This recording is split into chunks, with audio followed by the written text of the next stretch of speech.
అందరికీ నమస్తే. ఆయుష్మాన్ భవ కార్యక్రమానికి అందరికీ స్వాగతం, సుస్వాగతం. మరి ఆయుష్మాన్ భవలో ఈరోజు టాపిక్ వచ్చేసి మోకాళ్ళ నొప్పులు. ఇవి చాలామంది ఎదుర్కొనే సమస్య.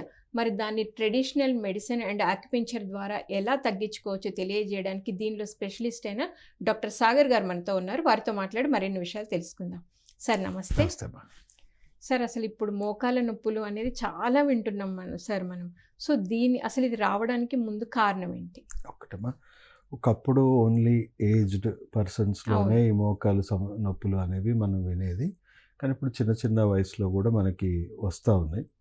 అంటే ఏజ్డ్ పర్సన్స్, అంటే ఇప్పుడు ఏజింగ్ ప్రాసెస్లో మనకి ఏం జరుగుతుంది, ఎలా మోకాలు నొప్పులు ఎందుకు రావడానికి కారణాలు ఏంటి మనం చూసుకుంటే, ఏజింగ్ ప్రాసెస్లో మనకి మెటబాలిజం స్లో డౌన్ అయిపోతుంది, అవయవాల పనితీరు సామర్థ్యం తగ్గుతూ ఉంటుంది. సో ఆ ప్రాసెస్లో మన అవయవాలు మన కొంత మెయింటెనెన్స్ వర్క్ అనేది ఉంటుంది. ఆ మెయింటెనెన్స్ తగ్గిపోతుంది. సో ఎస్పెషలీ మన ఎముకలు, గుజ్జు, బోన్ మ్యారో ఇవి మెయింటైన్ చేయాల్సిన అవయవాలు వచ్చేసి కిడ్నీ, బ్లాడర్. సో ఈ కిడ్నీ ఫంక్షనాలిటీ వీక్ అవుతున్న కొద్దీ ఆ బోన్ మ్యారో సరిగా తయారవ్వదు ఎముకల్లో. దానివల్ల గుజ్జు కూడా సరిగా తయారవ్వదు. ఎముకలు బలహీనంగా మారుతూ ఉంటాయి. దానికి తోడు ఫిల్టర్స్ అవి దెబ్బతిన్నాయి అనుకోండి, యూరిక్ యాసిడ్ ఇవన్నీ కొంచెం పెరగడము, దానివల్ల గుజ్జు, ఎముకలు ఇంకా బలహీనపడడం జరుగుతుంటుంది. ఇది సర్వసాధారణంగా మనం పెద్దవాళ్ళు 50-60 దాటాక కొద్దిగా స్టార్ట్ అవుతుంది. సో అలాగని ఏజ్డ్ పర్సన్స్లో కొంతమందికి మోకాలు నొప్పులు లేని వాళ్ళు కూడా ఉన్నారు. ఓకే. సో వాళ్ళు ఏంటి, వాళ్ళకి డిఫరెన్స్ ఏంటి అంటే, వాళ్ళ కిడ్నీ హెల్త్ ఏజింగ్ ప్రాసెస్లో కూడా వాళ్ళు మెయింటైన్ చేసుకుంటున్నారు కాబట్టి వాళ్ళకి ఆ ఎముకలు బలహీన పడలేదు. అర్థమైంది కదా? మెయిన్ బోన్ స్ట్రాంగ్ ఉంచుకోవాలి. సో కిడ్నీ, బ్లాడర్ బాగుంటే ఎముకలు ఆటోమేటిక్గా అది పర్ఫెక్ట్గా మెయింటైన్ అవుతుంది. సో ఏజింగ్ ప్రాసెస్లో కూడా మనం ప్రికాషన్స్ తీసుకోవచ్చు. మనం కొంచెం మన అవయవాలు వీక్ అవుతూ ఉంటాయి, మెటబాలిజం వీక్ అవుతుంటుంది. దాని తగ్గట్టుగా మన డైట్, లైఫ్ స్టైల్లో మార్పులు చేసుకుంటే మనకు ఆ సమస్యలు ప్రికాషన్ అంటే రాకుండా మనం చూసుకోవచ్చు. సో చిన్న వయసులో ఇప్పుడు మనం చాలామందికి వింటున్నాం.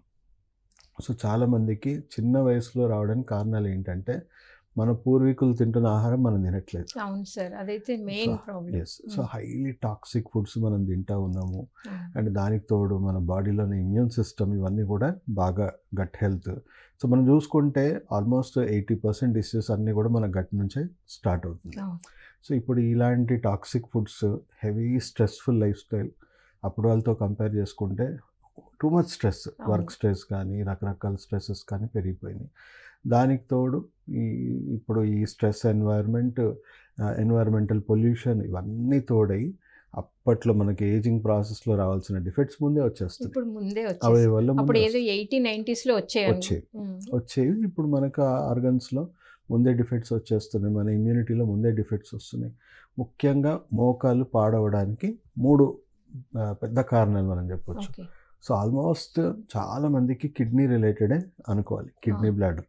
సో కిడ్నీలో నెఫ్రాన్స్, ఫిల్టర్స్ దెబ్బతినడం వల్ల మెయింటెనెన్స్ తగ్గింది. At the same time uric acid అనేది మన యూరిన్ ద్వారా బయటికి వెళ్ళిపోవాల్సిన యాసిడ్స్ అంతా మన జాయింట్స్లో రిమైన్ అవుతా ఉన్నాయి. ఇప్పుడు మనం చూసుకుంటే సో కిడ్నీలో ఉన్న యాసిడ్స్ అన్నీ కూడా, ఫిల్టర్స్ అంతా కూడా యూరిన్ ద్వారా బయటికి వెళ్ళిపోవాల్సింది మన మోకాలు చిప్పల్లో, మన హీల్స్లో పోయి జమ అవుతూ ఉంటుంది. సో దానివల్ల ఏమవుతుంది, బోన్ అంతా కూడా లీచింగ్ అవుతుంది, కాల్షియం అంతా బయటికి లీచ్ అవుట్ అయిపోతూ ఉంటుంది. ఈ ల్యూబ్రికేషన్స్, కుషనింగ్ పార్ట్ ఏదైతే ఉందో ఎముకకి మధ్యలో అది డ్యామేజ్ అయిపోవడము, అండ్ ఇక్కడ బాగా కాల్షియం లీచ్ అవుట్ అయిపోవడం వల్ల అక్కడ ఎముకల్లో ముళ్ళు లాంటి స్ట్రక్చర్స్ తయారవడము, అంటే పూర్తిగా గుజ్జు అరిగిపోకముందే ఆ ఆస్టియోఫైట్స్ లాంటివి ఫామ్ అవ్వడం వల్ల వాళ్ళకి టచ్ అవుతూ ఉంటుంది, ఎముక టచ్ అయిపోతూ ఉంటుంది. టచ్ అయిపోయి వాళ్ళకి నార్మల్గా నడుస్తుంటే ఏమి ఇబ్బంది ఉండదు, మెట్లు ఎక్కుతుంటే ఎక్కువ ప్రెషర్ పడుతుంది కదా, వాళ్ళకి టక్మన్ సౌండ్ రావడం. సో అవి ఎముకలు పూర్తిగా అరిగిపోకముందే ఆస్టియోఫైట్స్ ఫామ్ అయిపోయి టచ్ అయిపోవడం, ఇలాంటివి జరుగుతూ ఉంది. సో ఇంకా హెవీగా టాక్సిక్ ఉండో లేకపోతే వంశపారంపర్యంగా కూడా మనం చూసుకుంటే 20-25%. సో ఇది వంశపారంపర్యంగా కూడా వచ్చే ఛాన్సెస్ ఉన్నాయి ఎస్ సార్. మా ఓకే. మన పేరెంట్స్ జీన్సే కదా మనం క్యారీ అవును. చేసేది. సో ఆల్మోస్ట్ ఎంత లేకున్నా 25% మన పేరెంట్ జీన్స్ మనకు ఉంటాయి. ఓకే. వాళ్ళ ఈ సమస్యలు ఉన్నాయంటే జెనెటిక్గా మనకి వచ్చే అవకాశాలు ఉన్నాయి. కానీ 75% మన చేతిలో ఉంది. పూర్తిగా మన పేరెంట్స్ని మనం బ్లేమ్ చేయాల్సిన అవసరం ఏం లేదు. 75% మీ డైట్, లైఫ్ స్టైల్ ఇవన్నీ మీరు చక్కగా ఉంటే ఆ 25% మీకు ఏం పెద్దగా ఎఫెక్టివ్ ప్రభావం ఉండదు. ఓకే. మీరు ఎస్కేప్ చేయొచ్చు దాన్ని కూడా, హెరిడిటరీ ఎఫెక్ట్స్ని కూడా. సో ఇక్కడ హెరిడిటరీ ఎఫెక్ట్స్ వల్ల మనకి ఆటో ఇమ్యూన్ డిసార్డర్స్ ఎక్కువగా వస్తున్నాయి. సో దానివల్ల కీళ్ళవాతం లాంటి సమస్యలు, అంటే కేవలం మోకాల్లోనే కాకుండా వేరే చిన్న చిన్న జాయింట్స్లో కూడా నొప్పులు వస్తూ ఉన్నాయంటే అది మన రోగ నిరోధక శక్తిలో డిఫెక్ట్ వచ్చేసినట్టు. తర్వాత గట్ హెల్త్ ఇష్యూస్ చాలామందికి ఏమవుతుందంటే ఈ టాక్సిన్స్ చేరుకొని, హెవీ మెటల్స్ చేరుకొని చెడు బ్యాక్టీరియా అనేది పెరిగిపోయి మంచి బ్యాక్టీరియా తగ్గిపోయి వాటి నుంచి రకరకాల విషవాయువులు విడుదలవుతూ ఉంటుంది. సో దానివల్ల శరీరం మొత్తం కూడా ఇంటర్నల్గా టాక్సిసిటీ పెరిగి, ఇన్ఫ్లమేషన్ పెరిగి డీహైడ్రేషన్ గురవుతూ ఉంటుంది. ఓకే. సో ఆ డీహైడ్రేషన్ వల్ల కూడా ఎముకలు గుల్లగుల్లగా మారిపోతూ ఉంటుంది, ఆస్టియోపోరైటిక్గా మారుతూ ఉంటుంది. సో మెల్లిమెల్లిగా ఆ డీహైడ్రేషన్ వల్ల పచ్చి కొమ్మలు మెల్లిగా ఎండు కొమ్మలుగా మారిపోతూ ఉంటుంది. ఓకే. సో ఇక్కడ అక్యుపంక్చర్, ట్రెడిషనల్ మెడిసిన్లో మేము చూసేది ఏంటంటే డ్యామేజ్ ఎందుకు అవుతుంది, దాని వెనక ఉన్న కారణాలు ఏంటి, ఓకే. అదే ఇంగ్లీష్ మెడిసిన్లు ఇవి చూడరు. సో మీ దగ్గరికి వచ్చినప్పుడు ముందు అసలు ఎందుకు డ్యామేజ్ అవుతుంది అని చూస్తారు సార్. ఎస్, అది foremost important part. Okay. But మా దృష్టిలో డ్యామేజ్ చేసే వ్యవస్థ అసలు రోగం. ఓకే. డ్యామేజ్ అయిన చోట అది బాధితులు అంతే. ఓకే. సో బాధితులకే మనము జస్ట్ లక్షణాలకు వైద్యం ఇచ్చుకుంటూ పోతుంది. ఇంగ్లీష్ మెడిసిన్ ఏం చేస్తుంది, ప్రివెన్షన్ ఉండదు, క్యూర్ ఉండదు. సార్ మళ్ళీ ఇంకా సర్జరీ అంటారు, ఆ సర్జరీస్ కూడా చాలా వరకు ఫెయిల్ అవుతున్నాయి అని ఫెయిల్ కూడా అవుతాయి. మీకు అది ఎందుకు ఫెయిల్ అవుతాయి కూడా అర్థమయ్యేటట్టు చెప్తాను. Okay sir. డ్యామేజ్ చేసే వ్యవస్థ మీకు రకరకాలుగా చెప్పాను కదా. ఒకటి ఆటో ఇమ్యూన్ డిసార్డర్ ఉండొచ్చు, లేదా కిడ్నీ డిఫెక్టివ్గా మారి యూరిక్ యాసిడ్ ఉండొచ్చు, లేదా గట్ హెల్త్ ఇన్ఫ్లమేషన్స్ ఉండొచ్చు. ఓకే. 3 మేజర్ కారణాలు, చాలా రేర్ కారణాలు. ఇన్ఫెక్షన్ అలాంటివి చాలా రేర్ కారణాలు. సో 99.9% మనకి ఇవే మేజర్ రీజన్స్. వీటిలో 2-3 ఉండొచ్చు, ఒకటో ఉండొచ్చు, మల్టిపుల్ రీజన్స్ కూడా ఉండొచ్చు. సో ఇవి అస్సలు డిఫెక్ట్స్. ఈ డిఫెక్ట్స్ వల్ల డ్యామేజ్ అవుతుంది. సో డ్యామేజ్ అటు డిఫెక్ట్స్ ఆపట్లేదు, బాగా చేస్తలేము, అటు డ్యామేజ్ చేసే వ్యవస్థనే ఆపట్లేదు, కాబట్టి డ్యామేజ్ కూడా ఆగట్లేదు, డ్యామేజ్ కొనసాగుతూనే ఉంది.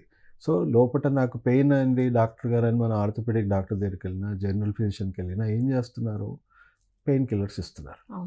సో పెయిన్ కిల్లర్ ఇస్తే ఏం చేస్తుంది, మీ బాడీలో ఉన్న డిఫెక్ట్ ఏదైనా తగ్గిస్తుందా, పోనీ అక్కడ జరిగిన డ్యామేజ్ని నయం చేయడానికి అదేమైనా చేస్తుందా? కేవలం మీ శరీరంలో ఎక్కడ ఏ డ్యామేజ్ జరుగుతున్నా నొప్పి అనే సెన్సేషన్ తెలియకుండా బ్రెయిన్ని మొద్దుబారుస్తుంది. సో దానివల్ల మళ్ళీ సైడ్ ఎఫెక్ట్స్ ఏంటి, ఓ పెయిన్ కిల్లర్ వేసుకుంటే మళ్ళీ ఒక గ్యాస్ట్రిక్ ట్యాబ్లెట్ వేసుకోవాలి. ఎందుకు, మీ గట్ హెల్త్లో ఒక న్యూక్లియర్ బాంబ్ లాగా పేలి మీ గట్ని ఇంకా పాడు చేసేస్తుంది. సో దానివల్ల ఇంకా ఇన్ఫ్లమేషన్. మీరు ఓ పెయిన్ కిల్లర్ వేసుకోండి, యాంటాసిడ్ ట్యాబ్లెట్ కానీ వేసుకోకపోతే మీ పరిస్థితి ఏంటి, భయంకరంగా మీకు విషవాయువులు ఇంకా నోట్ల నుంచి కూడా బయటకు వచ్చేస్తూ ఉంటాయి. సో అది పొట్టని అంత డ్యామేజ్ చేస్తుంది. దానికి తోడు మళ్ళీ యాంటాసిడ్ వేసుకోవాలి, కిడ్నీలు, లివర్ ఇవన్నీ కూడా డ్యామేజ్ అవుతూ ఉంటాయి, నెఫ్రాన్స్ ఇంకా డ్యామేజ్ అవుతాయి. సో చాలామంది ఈ లాస్ట్ స్టేజ్ దాకా వెళ్ళకముందే కిడ్నీలు పాడైపోతున్నాయి పేషెంట్స్. ఇప్పుడు మన కిడ్నీ ఫెయిలియర్ పేషెంట్స్ చూసుకుంటే ఎక్కువ మంది పెయిన్ కిల్లర్ బాధితులే. అండ్ పెయిన్ కిల్లర్స్ కూడా అడిక్షన్కి గురి చేస్తుంది. ఎందుకంటే మీకు పెయిన్ కిల్లర్ ఎఫెక్ట్ రాగానే ఒక రకంగా మీ బ్రెయిన్కి ఒక మంచి రిలాక్సేషన్ వస్తుంది, కాబట్టి అది బ్రెయిన్కి అడిక్షన్గా మారుతుంది. అంటే ప్రపంచంలో ఇప్పుడు ఈ డ్రగ్స్, కోకేన్ ఇవన్నీ ఉన్నాయి కదా, వీటన్నిటికంటే ఈ ఆల్కహాల్ కంటే కూడా ఎక్కువ పెద్ద అడిక్షన్ ఏంటి అంటే పెయిన్ కిల్లర్స్. సో దారుణమైన పరిస్థితి. వాడి ఇటు పేషెంట్స్ ఉన్న ప్రాబ్లం పక్కకు పెట్టేయండి, కొత్త ప్రాబ్లమ్స్, కొత్త కాంప్లికేషన్స్, వాళ్ళ ఫిజికల్ హెల్త్, మెంటల్ హెల్త్ పాడైపోతూ ఉంది. లాస్ట్ స్టేజ్కి చూసుకుంటే అది డ్యామేజ్ అయ్యి మోకాలు చిప్పలు పూర్తిగా అరిగిపోయాక అప్పుడు మీ మోకాలు మార్చేస్తామని అంటున్నారు. మార్చేస్తే పోనీ సొల్యూషనా, లోపల డ్యామేజ్ చేస్తే వ్యవస్థ ఆగిపోతుందా, మీ ఆరోగ్యం తిరిగి మళ్ళీ పూర్తిగా నార్మల్కి వస్తుందా అంటే nothing. First of all success అవ్వడం చాలా కష్టం. ఇప్పుడున్న పరిస్థితుల్లో ప్రపంచ ఆరోగ్య సంస్థ ఏం చెప్తుందంటే అసలు సక్సెస్ రేట్ విపరీతంగా ఎందుకు పడిపోయిందంటే యాంటీబయాటిక్ రెసిస్టెన్స్. ఓకే. సో మీకు చిన్న ఇన్ఫెక్షన్ రాకుండా ఉండాలంటే యాంటీబయాటిక్స్ వాడాలి. యాంటీబయాటిక్స్ ఆల్రెడీ మనకు ప్రాథమిక చికిత్సలోనే చిన్న చిన్న సమస్యలకు వాడేసి అవి పని చేయకుండా చేసేసారు. ఇప్పుడు నిజంగా మనకి ఏదో పెద్ద యాక్సిడెంట్ అయ్యి మనకి ఏదో దెబ్బ తగిలి మనకి కుట్లేసి తర్వాత యాంటీబయాటిక్స్ వాడితే అవి పని చేయకపోతే ఇన్ఫెక్షన్స్ వచ్చి చనిపోతున్నారు. సో జీవనశైలి వ్యాధులని మనం సర్జరీ దాకా తీసుకెళ్ళడం ఒక రకంగా ఇప్పుడున్న జనరేషన్కి అది క్రైమ్. ఓకే. సో పోను మీకు అది నిజంగా క్రైమ్ అనేది ఇంకొక 4-5 ఇయర్స్లో అర్థమవుతుంది. ఎందుకంటే అందరికీ జనాలకు అవగాహన పెరుగుతున్న కొద్దీ జనాలకి ఇప్పుడు ఇంకో ప్రత్యామ్నాయం లేదు కాబట్టి అది లీగల్గా రన్ అవుతుంది. సో జీవనశైలి వ్యాధులని మనం లాస్ట్ స్టేజ్ దాకా ఎందుకు తీసుకెళ్ళాము? సమస్యను ముందే లోపల ఉన్న డిఫెక్ట్స్ని బాగా చేసేసి ఇంకో స్టేజ్ వెళ్ళకుండా ఆపేయాలి కదా. అండ్ ఆల్రెడీ జరిగిన డ్యామేజ్కి స్ట్రెంగ్త్ రీజనరేషన్ కావాల్సిన పోషకాలు అందిస్తే అవి మళ్ళీ రిపేర్ అయిపోతాయి. సో ఎంత అర్లీ స్టేజెస్లో ఈ అక్యుపంక్చర్ ట్రెడిషనల్ మెడిసిన్ని మీరు తీసుకుంటే మీరు పెయిన్ కిల్లర్స్ వాడాల్సిన అవసరము ఉండదు. ఎందుకంటే మీకు ఇన్స్టెంట్గా మీకు అక్యుపంక్చర్ అక్యుప్రెషర్లో మీ బ్రెయిన్లోనే ఒక న్యాచురల్ పెయిన్ కిల్లర్ ఉంది. ఇప్పుడు మీరు బయట వాడే ఎన్ని పెయిన్ కిల్లర్స్ ఉన్నాయో దానికంటే పవర్ఫుల్. సో జస్ట్ కొన్ని నాడులు స్టిమ్యులేట్ చేయగానే అవి రిలీజ్ అయిపోయి మీకు ఇన్స్టెంట్ పెయిన్ రిలీఫ్ వచ్చేస్తుంది. అండ్ అది మనకు ఒక మంచి టైం. పెయిన్ని మేనేజ్ చేసుకుంటూనే లోపల ఉన్న డిఫెక్ట్స్ ఏంటో తెలుసుకొని ఆ డిఫెక్ట్స్ని మనం కరెక్ట్ చేసుకొని మీ గట్ హెల్త్ కానీ లేకపోతే మీ కిడ్నీలో ఉన్న ఫంక్షనాలిటీ డిఫెక్ట్స్ కానీ మీ ఇమ్యూన్ సిస్టంలో ఉన్న డిఫెక్ట్స్ కానీ బాగా చేసుకుంటే ఫర్దర్ డ్యామేజ్ ఆగిపోతుంది. ఆల్రెడీ జరిగిన డ్యామేజ్ మరి అది మొత్తం రిపేర్ అవుతుందంటే ఎంత అర్లీ స్టేజ్ ఎంత తక్కువ డ్యామేజ్, ఎంత లేట్ స్టేజ్ అంత ఎక్కువ డ్యామేజ్. సో ఎక్కువ డ్యామేజ్ అవుతే ఏమవుతుంది? ఎక్కువ టైం తీసుకుంటుంది రిపేర్ అవ్వడానికి. అండ్ ఇంకా చాలా హై స్టేజెస్లో అవుతే పార్షల్గానే రిపేర్ అవుతుంది, కొంచెం రిపేర్ అవుతుంది, కొంచెం అవ్వదు. లాస్ట్ స్టేజ్లో మనం ఏం ఎక్స్పెక్ట్ చేస్తాం? మా కాళ్ళ మీద మేము నిలబడితే చాలు, నా పనులు నేను ఇంకోరి మీద ఆధారపడిపోతే చాలు అంటే చాలు. సో ఎంత అర్లీగా అవుతే మనకు అంత ఎక్కువగా మన రికవరీ పార్ట్ ఉంటుంది.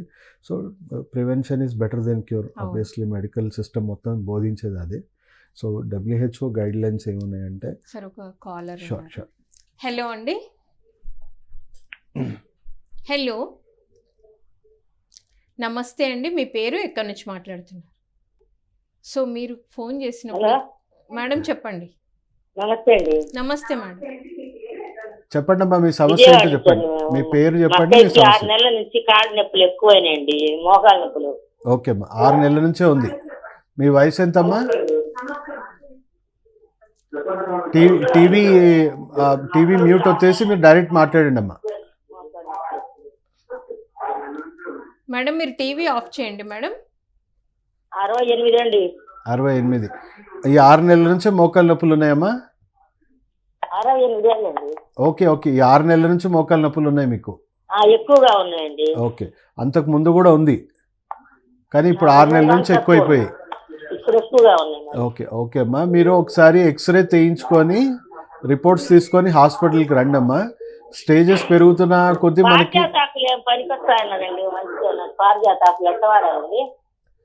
అమ్మా ఏం లేదమ్మా, అవన్నీ మీ అందరికీ ఒకటే మెడిసిన్ పనికిరాదు. సో మీ సమస్య ఏంటి, దాని మూలాలు ఏంటో తెలుసుకొని దానికి తగ్గట్టుగా ఇస్తేనే డ్యామేజ్ ఆగుతుంది. అండ్ ఉన్న కాస్త గుజ్జు ఏదైతే మీకు గ్యాప్ ఉందో ఆ గ్యాప్లో మళ్ళీ గుజ్జు తయారవడానికి సరైన మెడిసిన్స్ వాడుకుంటేనే సరిగ్గా వైద్యం ఉంటుంది. సో దయచేసి అట్లాంటి ప్రయత్నాలు చేయకండి. మీకు ఏం లేదు, ఇవన్నీ హోమ్ రెమెడీస్ అంటాము.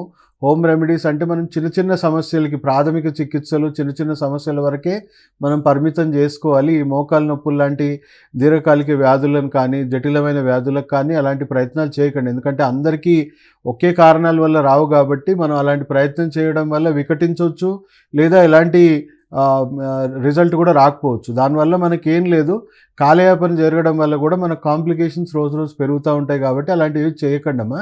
ఎక్స్రే తీయించుకొని ఒకసారి మీరు హాస్పిటల్కి సంప్రదించండి, మీకు సరైన వైద్యం మీకు ఇచ్చి బాగా చేస్తాంలేమ్మా.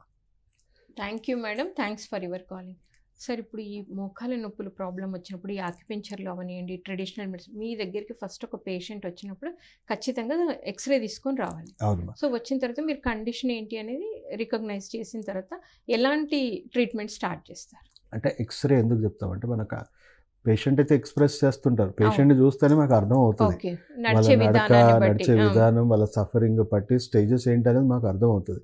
కాకపోతే ఏమైనా కాంప్లికేషన్స్ ఉన్నాయి, ఎందుకంటే కొన్ని రేర్ కండిషన్స్లో సిస్ట్ ఫామ్ అవుతాయి కొన్ని చోట్ల, లేదా అక్కడ ఏమన్నా హెవీ డ్యామేజ్ డిఫార్మిటీస్ ఉంటాయి. సో మనం ఎక్స్రే ప్రాథమికంగా కొంత అవగాహన మనకు కలుగుతుంది ఏ స్టేజ్లో ఉన్నారు అనేది. అండ్ అది అయ్యాక ఇంకా ఫర్దర్ చెకప్స్ చేస్తాం. ఆ Okay. డ్యామేజ్ తీరుని బట్టి పేషెంట్ని డైట్, లైఫ్ స్టైల్ అన్నీ వాళ్ళ హిస్టరీ టేకింగ్ తీసుకున్నాక మాకు అర్థమవుతుంది మోస్ట్లీ ఏ కారణాలు అనేది. మాకు కొంత అవగాహన వచ్చాక ఆ పర్టికులర్ టెస్ట్ చేసి కన్ఫర్మ్ చేసుకుంటాం ఓకే. ఏ కారణాల వల్ల ఇవి డ్యామేజ్ అవుతున్నాయి అనేది. సో దాన్ని బేస్ చేసుకొని డైట్ ప్లాన్ ఇస్తాం. ఏవి తింటే ఇంకా ఈ ప్రాబ్లమ్స్ పెరిగిపోతాయి అవి తినొద్దని చెప్తాము, ఏవి తింటే మీ ఆరోగ్యానికి ఇంకా మంచి జరుగుతుందో చెప్తాము. సరే, ఇందాక మనం మాట్లాడుకుంటాం మీ దగ్గరికి వచ్చినప్పుడు ఫస్ట్ పేషెంట్ కండిషన్ చూస్తామని చెప్పారు, తర్వాత డైట్ ఏం తీసుకోవాలి చెప్తా అన్నారు. సో దాని గురించి ప్లీజ్. ఇప్పుడు ఏం లేదమ్మా, వీళ్ళకి ప్రాబ్లం ఏది కూడా రాత్రే తయారవ్వలే, రాత్రే డ్యామేజ్ అవ్వలే. సో ఇవి మోస్ట్లీ మోకాల నొప్పులు అన్నీ కూడా 99% జీవనశైలి వ్యాధులు. సో మీ జీవనశైలి ఎలా ఉంది, మీ ఆహారంలో మీరు ఎక్కడ తప్పులు చేస్తున్నారు, మీ జీవన విధానంలో ఎక్కడ తప్పులు చేస్తున్నారు, అవన్నీ తెలుసుకోవాలి. మినిమం ఒక అరగంట పడుతుంది పేషెంట్ని అవన్నీ అర్థం చేసుకోవడానికి. పేషెంట్ రాగానే మేము అసలు వస్తున్నప్పటి నుంచే ఏ స్టేజ్లో ఉన్నాడు అనేది వాళ్ళ నడక, వాళ్ళ సఫరింగ్ బట్టి అర్థం చేసుకోవచ్చు. రిపోర్ట్స్ చెక్ చేయాలి, వాళ్ళ డైట్, లైఫ్ స్టైల్, జీవనశైలిలో వాళ్ళు చేస్తున్న తప్పులేంటి, అవి ఎలా సరిదిద్దుకోవాలని వాళ్ళకి చెప్పాలి. అండ్ ఆల్రెడీ జరిగిన డ్యామేజ్కి దాని మూలాలు ఏంటి, అది రావడానికి మీ బాడీలో ఎలాంటి డిఫెక్ట్స్ ఉన్నాయి. ఓకే. సో మళ్ళీ జీవితంలో ఇవి తిరిగి రాకుండా మీరు ఎలాంటి డైట్, లైఫ్ స్టైల్ పాటించాలి, మీరు జరిగిన డ్యామేజ్ తీరుని బట్టి ఎంత సమయం పట్టొచ్చు మళ్ళీ అది రికవర్ అవడానికి. కానీ ఖచ్చితంగా నివారణ అయితే ఉంది సార్ మీ దగ్గర. ఉంది, ప్రివెన్షన్ ఉంది, క్యూర్ కూడా ఉంది. ఓకే, క్యూర్ కూడా సబ్జెక్ట్లో స్పెషాలిటీ అదే, ఇంకో స్టేజ్ పెరగొద్దు, జరిగిన డ్యామేజ్ని ఎంత అయితే అంత మళ్ళీ రీహాబిలిటేషన్, రికవరీ చేసుకోవాలి. ఓకే. సో అలా పేషెంట్కి minimum half an hour 40 minutes time తీసుకుంటాం సో పూర్తి మీరు అవగాహన కూడా. మాట్లాడడానికి ఒక పేషెంట్కి 45 minutes to 1 hour కూడా తీసుకోవచ్చు. Okay. కొన్ని కాంప్లికేటెడ్ ఇష్యూస్ ఉంటే మేము వెళ్ళాల్సి వస్తుంది ఆ స్థాయికి కూడా. సో పేషెంట్ని ఫస్ట్ మేము అర్థం చేసుకోవాలి, వాళ్ళకి అర్థం చేయించాలి, డయాగ్నోస్ చేయాలి, రూట్ కాజ్ తెలుసుకోవాలి, ఇంకా హౌ టు ప్రివెంట్, ఇంకో స్టేజ్ పెరగకుండా మీరు ఎలాంటి చర్యలు పాటించాలో వాళ్ళకి మేము అర్థమయ్యే రకంగా చెప్పాలి పేషెంట్ ఫ్యామిలీ మెంబర్స్కి. ఆల్రెడీ జరిగిన డ్యామేజ్ని ఎన్ని స్టేజెస్ మనం రికవర్ చేసే అవకాశం ఉంది, దానికి ఎంత సమయం పడుతుంది, ఏమన్నా సర్జరీ లెవెల్ కండిషన్స్ ఉంటే అవి నాన్ సర్జికల్గా ఎలా డీల్ చేయాలి. సో ఇవన్నీ Okay. చేయడం వల్ల మనకు ఆల్మోస్ట్ 70 to 80% ఓపెన్గా డాక్టర్స్ అందరూ ఒప్పుకునేది ఏంటి, అనవసరమైన సర్జరీస్, అనవసరమైన మెడిసిన్స్ వాడుతున్నారు. ఓకే. అవన్నీ నివారించవచ్చు. సో WHO అదే చెప్తుంది. ఇప్పుడు ఈ వైద్యాన్ని ఇప్పుడు ఆల్రెడీ ఎక్స్పెరిమెంటల్గా మీకు సెంట్రల్ గవర్నమెంట్ సంబంధించిన ఎయిమ్స్ హాస్పిటల్లో స్టార్ట్ చేస్తున్నారు. ఓకే. ఇప్పుడు లేటెస్ట్గా వచ్చిన న్యూస్ ఏంటంటే ఆయుర్వేద, అన్ని natural traditional treatments MBBS doctors కూడా నేర్చుకోవాలి. కొత్త Okay. సిలబస్ డిజైన్ అవునా? చేస్తున్నారు. ఇప్పుడు డిక్లేర్ అయిందా సార్? అయింది ఆల్రెడీ ఎక్స్పెరిమెంట్. ఒక యూనివర్సిటీలో ఇది స్టార్ట్ చేస్తున్నారు. 2-3 సంవత్సరాల్లో కొత్త గైడ్ లైన్స్ తయారవుతున్నాయి. ఓకే. అంటే ప్రివెన్షన్, క్యూర్ రెండు ఉండాలి అనే దృక్కోణంలో ఇది ఆల్రెడీ చైనాలో జరుగుతుంది. చైనాలో ఉన్న డాక్టర్స్ కానీ, యూరోపియన్ డాక్టర్స్ కానీ, యూరోప్లో కూడా మీకు 70-80% మీకు హర్బల్ మెడిసిన్స్ ఇస్తారు కానీ ఈ పెయిన్ కిల్లర్స్, యాంటీబయాటిక్స్ ఇవ్వరు. అండ్ వేరే కంట్రీస్లో కూడా ఇప్పుడు వాళ్ళు అందరూ ఫంక్షనల్ మెడిసిన్ కోర్సెస్ నేర్చుకుంటున్నారు డాక్టర్స్ అందరూ. ఎందుకంటే భయంకరంగా అవేర్నెస్ పెరిగింది, డిమాండ్ పెరిగింది. సార్ మాకు ప్రివెన్షన్ కావాలి, క్యూర్ కావాలి, కేవలం మేనేజ్మెంట్ ఇంకొద్దు, అనవసరమైన సర్జరీలు వద్దు, అనవసరమైన మెడిసిన్స్ మాకు వద్దు అని జనాల్లో బాగా అవగాహన పెరుగుతుంది. సో ఈవెన్ వెస్టర్న్ కంట్రీస్లో కూడా functional medicine courses allopathy doctors నేర్చుకుంటున్నారు. సో ఇప్పుడు మొత్తం కూడా ఎవాల్వ్ అవుతుంది. ఇంకొక గైడ్ లైన్స్ ఏంటంటే 2030 లోపు ఇది ప్రాక్టికల్గా గ్రౌండ్లో ఉండాలి. ఒక 5 years ఇంకో 5 yearsలో ఉండాలి. సో ఇదంతా ఒక ట్రాన్సిషన్ పీరియడ్ రన్ అవుతుంది. సో నేనే ఆ గైడ్ లైన్స్ కూడా చైనాలో ఎలా MBBS డాక్టర్స్కి ట్రీట్మెంట్ నేర్పిస్తున్నారు, ఎలా ప్రివెన్షన్, క్యూర్ మీద ఎలా చేస్తున్నారు, చేయాలి. ఆపరేషన్స్ చేయాలంటే ఎవరు చేయాలి, ఎమర్జెన్సీలో ఏదో యాక్సిడెంట్ అయిపోయింది, దెబ్బ తగిలింది, మొత్తం రప్చర్ అయిపోయింది, ఇంకెప్పటికీ నడవలేడేమో, అట్లీస్ట్ ఒక దగ్గర వేసి అతకై తీయాలి. సో ఎమర్జెన్సీలో విషంతోనైనా ప్రాణాన్ని కాపాడాలన్నప్పుడే విషప్రయోగం జరగాలి, కానీ ఆరోగ్యం కోసం విషప్రయోగం జరగడం తప్పు.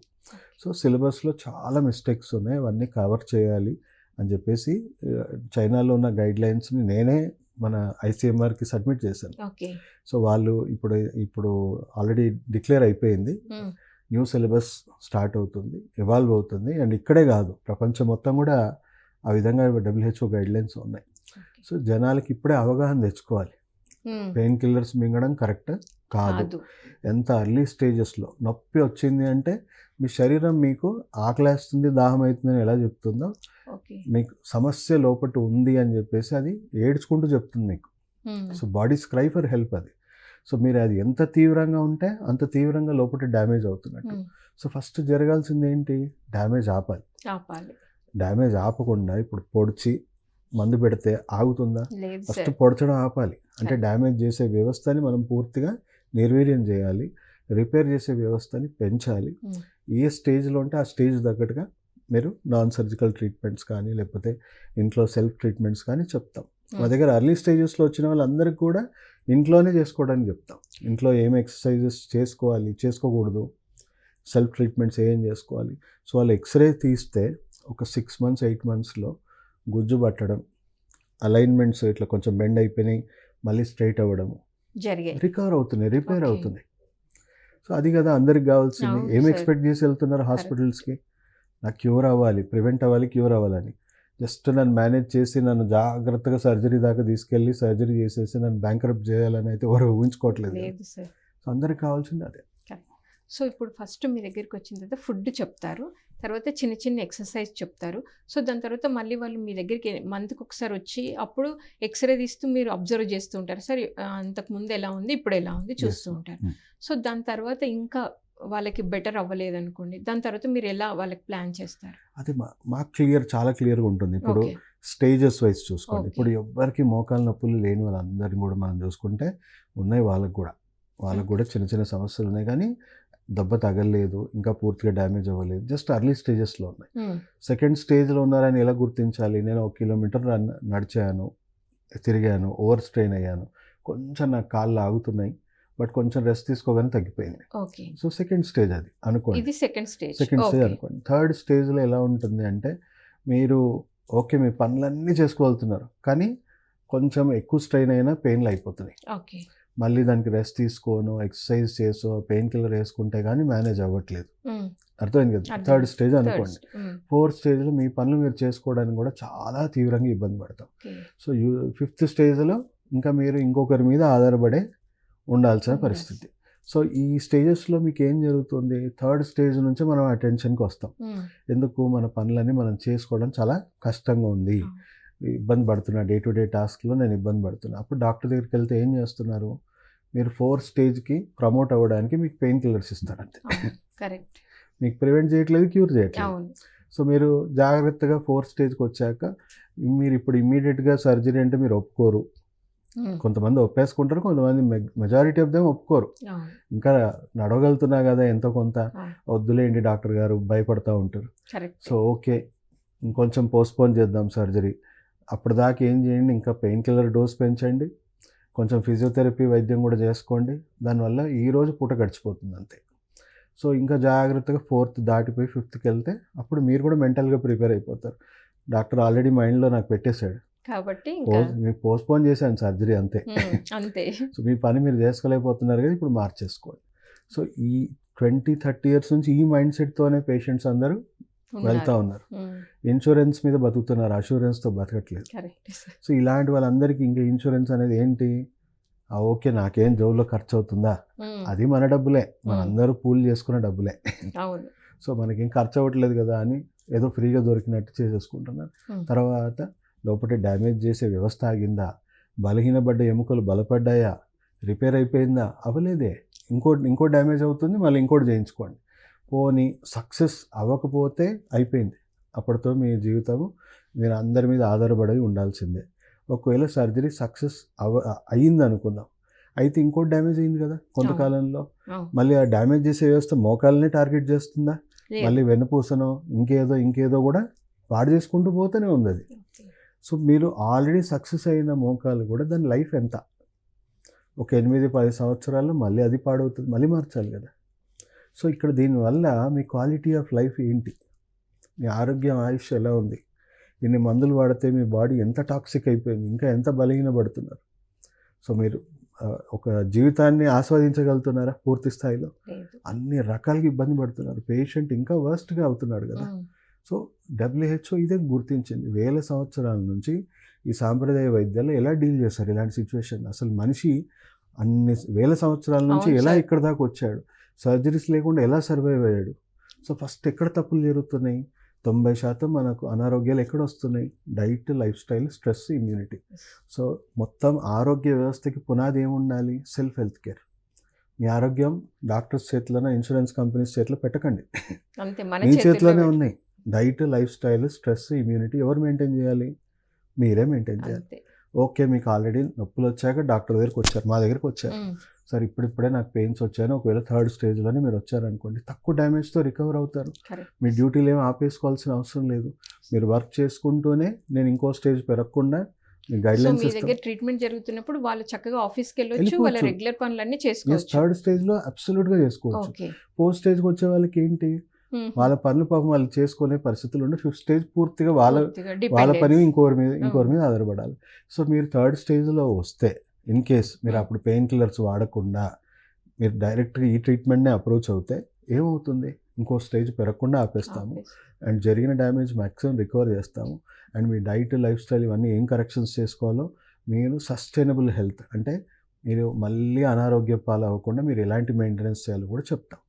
సో ఎన్ని సంవత్సరాలు దాటినా కూడా మీరు మా దగ్గర రావాల్సిన అవసరం కూడా లేదు. ఓకే. దాన్నే సస్టైనబుల్ హెల్త్ అంటాం. అంటే ఓకే. డిపెండెన్సీ లేకుండా నా ఆరోగ్యం నా చేతుల్లో ఉండాలి.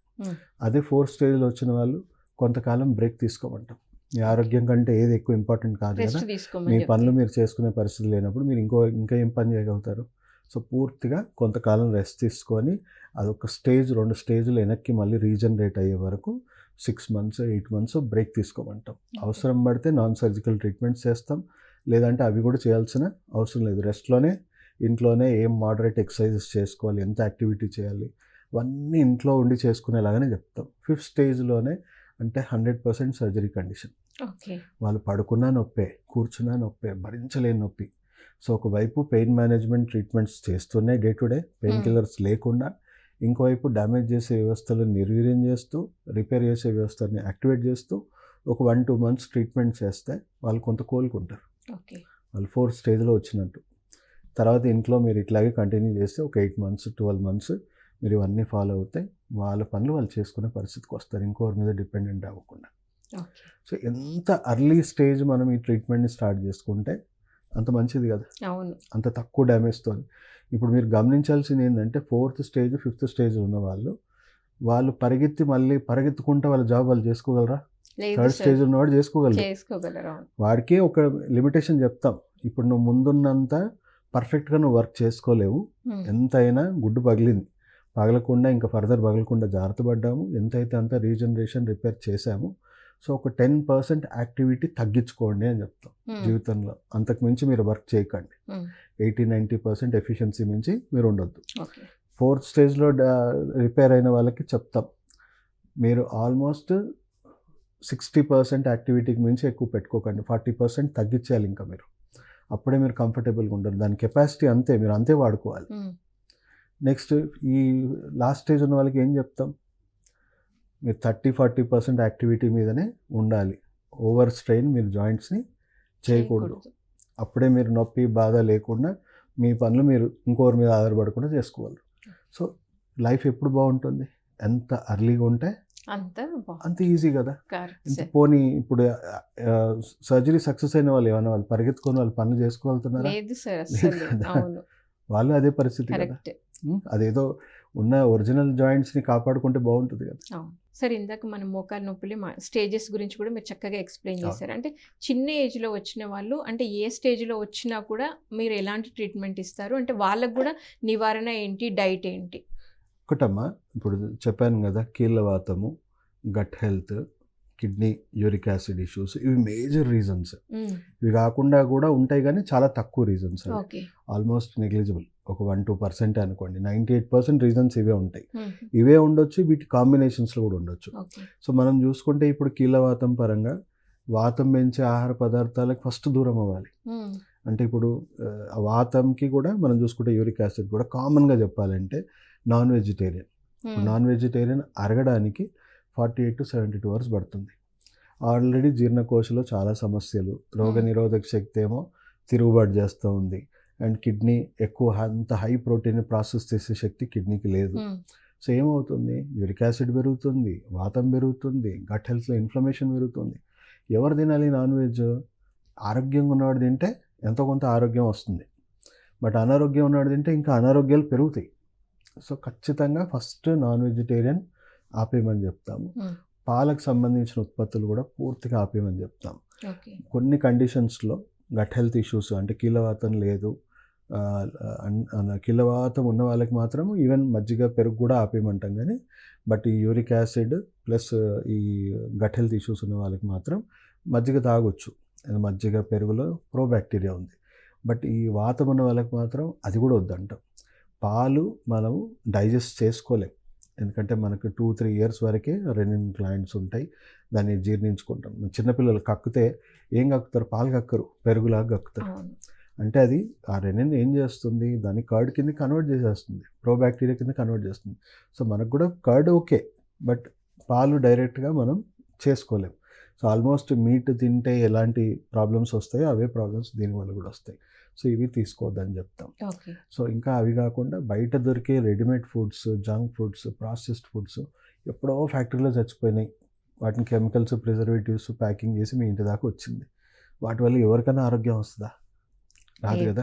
ఇంకా అనారోగ్యం ఉన్న వాళ్ళకి తట్టుకునే వ్యవస్థ లేదు, గట్ హెల్త్ ఇంకా పాడవుతుంది. కాబట్టి బయట దొరికే రెడీమేడ్ ఫుడ్స్కి కంప్లీట్గా దూరం అవ్వమంటాం. కొంతవరకు వంకాయ, ఆలుగడ్డ, గోంగూర, దుంపలు, పల్లీలు ఇలాంటివి పడవు. సో ఇవైతే ఖచ్చితంగా తినొద్దని చెప్తాం. ఇవి కాకుండా కూడా ఒక 20-30% వేరియేషన్స్ ఉంటాయి. కొంతమందికి కొన్ని పడతాయి, కొన్ని పడవు. సో పడుతుంది అమృతం, పడనివన్నీ విషయమే వాళ్ళకి. సో వాళ్ళకి ఈ ఆటో ఇమ్యూనిటీ ఇవన్నీ ఉన్న వాళ్ళకి నాకు బ్యాలెన్స్డ్ డైట్ కావాలంటే కుదరదు, ఎందుకంటే మీ ఇమ్యూనిటీ బ్యాలెన్స్డ్గా లేదు, మీ గట్ బ్యాలెన్స్డ్గా లేదు. కాబట్టి మీకు బ్యాలెన్స్ డైట్ ఇవ్వలేము మీ ఆరోగ్యం కోసం. మీకు రిపేర్ అయ్యేదాకా మీకు బ్యాలెన్స్ డైట్ లేదు. మీకు ఏది పడుతుందో అదే అమృతం. మీకు వేరే లోపాలు ఏమైనా వస్తే అది వేరే రకంగా దాన్ని తీర్చిదిద్దుతాం. సో అట్లా మనము డైట్, లైఫ్ స్టైల్ కరెక్షన్స్ చేస్తాం. మీరు అన్నట్టు చిన్న పిల్లలకి, వాళ్ళకి కూడా పెద్దవాళ్ళకి ఎట్లా స్టేజెస్ ఉంటాయో వీళ్ళకి కూడా అంతే. ఎంత లేట్ స్టేజ్లో వస్తే అంత ఎక్కువ నిర్వీర్యం అయిపోయి ఉంటారు పేషెంట్. సో ఇప్పుడు నేను కొన్ని కేస్ స్టడీస్, చిన్న చిన్న పిల్లలు ఉన్నారండి, జాయింట్స్ అన్ని బెండ్ అయిపోయి, కాళ్ళన్నీ బెండ్ అయిపోయి, చిన్న పిల్లలు కూడా వాళ్ళకి ఇప్పుడు సడన్గా ఇప్పుడు తల్లిదండ్రులకు ఆటో ఇమ్యూనిటీ డిసార్డర్ ఉంది, వీళ్ళకి తొందరగా వస్తున్నాయి. ఇప్పుడు వాళ్ళు తినే ఫుడ్కి ఇంకా తొందరగా జనరేట్ అవుతున్నాయి. సో అంత చిన్న పిల్లలకి మనకు ఆటో ఇమ్యూనిటీ వచ్చి వాడు పాపం ఆడుకోలేడు, వేరే పిల్లలతోని సమానంగా ఆడుకోలేడు, చేయలేడు, నొప్పులు విపరీతంగా, వాపులు, జాయింట్స్ అన్నీ వాసిపోతాయి. సో ఇలాంటి వాళ్ళు రికవర్ అయ్యి వాళ్ళు ఆడుకోగలుగుతున్నారు, తిరగలుగుతున్నారు. బట్ ఎంత లేట్ స్టేజ్లో వస్తే అంత వాడు నార్మల్ లైఫ్కి దూరం అవ్వాల్సి వస్తుంది. ఎంత ఎర్లీ స్టేజ్లో వస్తే అంత నార్మల్ లైఫ్కి దగ్గర అవుతారు. సో ఏజ్తో సంబంధం లేదు, ఏ ఏజ్లో అయినా మీరు ఎంత ఎర్లీ స్టేజ్ వస్తే అంత మంచిది, అంత తక్కువ డ్యామేజ్తో నయం అవుతారు. ఇప్పుడు నా దగ్గర ఒక కేస్ స్టడీ చెప్తారు. Almost last stage, 5th stage, తన జాయింట్స్ అన్నీ బెండ్ అయిపోయినాయి, ఎముకలన్నీ బెండ్ అయిపోయినాయి. ఆల్మోస్ట్ 2 సంవత్సరాల నుంచి తన పని తను చేసుకునే పరిస్థితి లేదు. వాష్రూమ్ కూడా పిల్లల సపోర్ట్తో కాకుండా వెళ్ళలేని పరిస్థితి. సో మన దగ్గర ఒక 6 months నా వెబ్సైట్లో ఉంటుంది, నా కేస్ స్టడీ కూడా పెట్టాము. వాళ్ళు ఇచ్చారు, టెస్టిమోనియల్స్ ఇచ్చారు. సో ఆల్మోస్ట్ అన్ని జాయింట్స్ తనకి చెప్పాలంటే జాయింట్స్ అన్ని ఇలా బెండ్ అయిపోయి ఉన్నాయి. ఓ స్పూను పట్టుకోవడం కూడా రాదు, అంత డ్యామేజ్ అయిపోయినాయి జాయింట్స్ అన్ని. సో దానికి డ్యామేజ్ చేసే వ్యవస్థని పూర్తిగా తగ్గించేసి రిపేర్ చేసే వ్యవస్థని పెంచడం వల్ల తనకి జాయింట్స్ అన్నీ కూడా మళ్ళీ నొప్పులన్నీ ఆగిపోయాయి, వాపులన్నీ ఆగిపోయాయి, పెయిన్స్ అన్నీ తగ్గిపోయాయి. సరే ఇప్పుడు నా పనులు నేను చేసుకోగలుగుతున్నా, కొంతవరకు నా పిల్లలకు కూడా నేను అన్నీ చేసుకోగలుగుతున్నా. ఈ 2 సంవత్సరాల నుంచి నేను వాళ్ళ మీద ఆధారపడ్డా అని నేను ఏడవని రోజు లేదు. అండ్ ఇప్పుడు ఈ మీకు కొత్త విషయం ఏంటంటే నేను యాత్రలు కూడా వెళ్ళగలుగుతున్నా. అది పెద్ద నొప్పే లేదు ఇప్పుడు వరకు కూడా నాకు. అంత రిపేర్ అవుతుంది. పోనీ అంత 100% ముందు ఉన్నట్టు ఉందా అంటే లేదు, జాయింట్స్ అన్ని డిసేబుల్డే. కానీ తను ఇంకా ఆధారపడాల్సిన పరిస్థితి అయితే లేదు కదా. సో ఇంకొక కేసు, మోకాలు 2 బెండ్ అయిపోయాయి, 80 ఏజ్ పేషెంట్కి. సో డాక్టర్ దగ్గరికి వెళ్తే ఈ ఏజ్లో ఏం చేస్తావమ్మా, ఇంకా ఆపరేషన్లు నీకు సక్సెస్ అవ్వవు, మీరు అంటే ఇంకా ఆశ పెట్టుకోకండి జీవితం మీద. తన పరిస్థితి ఏంటంటే మోకాలు 2 బెండ్ అయిపోయి నడవలేని పరిస్థితి, పడుకున్నా నొప్పే, కూర్చున్నా నొప్పే, అలాంటి పరిస్థితి. అంటే కాళ్ళు 2 ఇలా బెండ్ అయిపోయి ఉన్నాయి. సో ఆ ఏజ్లో ఉన్న ఆపరేషన్స్ కూడా చేయమని డాక్టర్లు ఓపెన్గా చెప్పారు. తనకి ఏం చేశాను నేను, డ్యామేజ్ చేసే వ్యవస్థను తగ్గించి రిపేర్ చేసే వ్యవస్థను పెంచాను. ఓకే. 4 మంత్స్లో తను వచ్చి, నేను ఇప్పుడు పడుకున్నా నొప్పి లేదు, 2 గంటలు నిల్చొని నా వంట పని చేసుకున్నా నాకు నొప్పి లేదు, నడవగలుగుతున్నా. తను ఏమైనా పీటీ ఉషా కాంపిటీషన్ ఇవ్వాల అవసరం లేదు, లేదు కదా. అవసరం లేదు. తన పని తను ఇంకొకరి మీద ఆధారపడకుండా, సఫరింగ్ లేకుండా, నొప్పులు లేకుండా ఉన్నా. అంతే కదా ఇంకా అంతే. కావాల్సింది. ఇప్పుడు మనం అదే అర్లీ స్టేజెస్లో వచ్చింటే తను ఇంకొకరు కూడా చేసే పరిస్థితులు ఉండేది కదా. అవును.